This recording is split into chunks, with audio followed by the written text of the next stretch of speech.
What's going on, guys? Jeff N here, Megatron on the screen, and now we're going to be the Tirpitz. Tirpitz, one of my favorite ships. I've talked about this in the past. My Megatron build. Again, I'll point you guys back to some of my previous videos of talking about Tirpitz.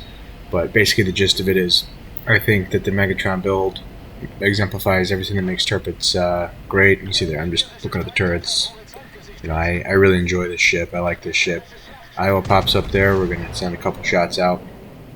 Tirpitz main batteries are not the most accurate, but then again, you see that good grouping there. I do not have any accuracy set up on this, and you know that kind of is just a preference by me. My Megatron build, I have the double secondary. I have the brawler perk, but obviously Megatron slot 1 perk negates that negative effect on there. So you see here, we're just going to push in aggressively toward the C cap. My whole thought process in this Tirpitz is get into a position to where I can flex the secondary guns. If I can get in a secondary range, great. We're gonna brawl. I like to fight up close with this thing, and this Iowa's presenting a pretty good opportunity for me to get up close and get into an engagement. I'm keeping an eye on my flank here on the B cap, and that's important. If you're gonna be a ship that's gonna push and you want to brawl, you have to be mindful of who else is pushing and who else has your broadside. I'd understand, you know, the idea of, well, we're going to push and we're going to make that enemy ship make a decision, and we're going to punish those poor decisions if they make them, if they make an error, excuse me. But you know, at the same time, if you're pushing wildly without paying much attention, you also can become a, you know, a target, if you will. You see here, I'm the lead ship on this flank, right? So we lost the C cap, we lost the B cap. Not a very good start. And I was pushing in aggressively for the Germans. German battleship there, tier 6 for the Reds.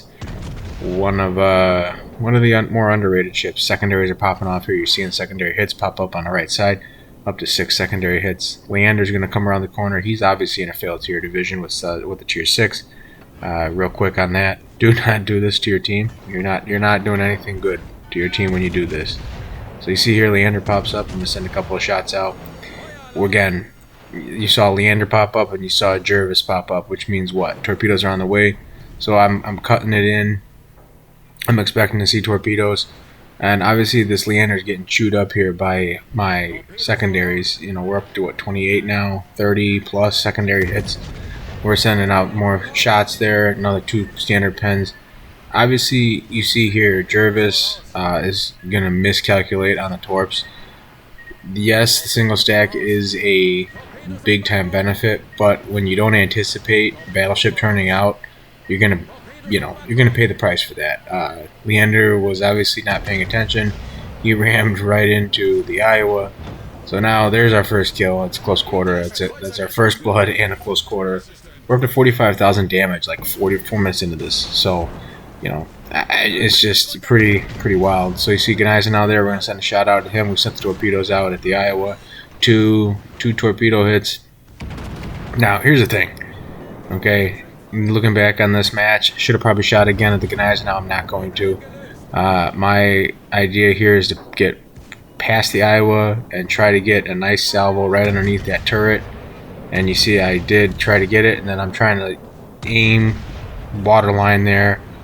You know, basically hip fire, and we end up getting the Citadel and taking him out. So that's 2 ships gone. We're up to 100,000 damage less than 5 minutes into this, and you know, this is a brawl. We're in a brawl, and that's where we like to be. Jervis comes around the corner unexplicably. I don't know why, what his plan is or thought process is here, but obviously we target him. We're sending shots out at him. Secondaries, we're chewing him up. Main batteries, got a pretty darn good chunk on him. We're up to almost 110k in damage.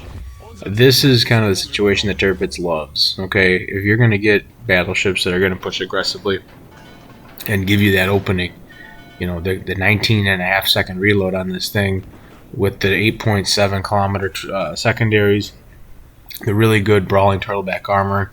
You see all that possible health that I can heal, you know, coming into play. Tirpitz is a dangerous ship.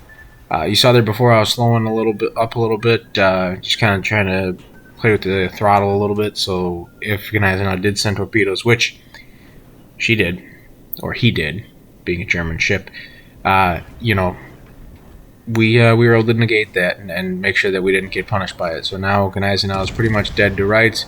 We're gonna send a salvo out. Of course, German accuracy strikes again.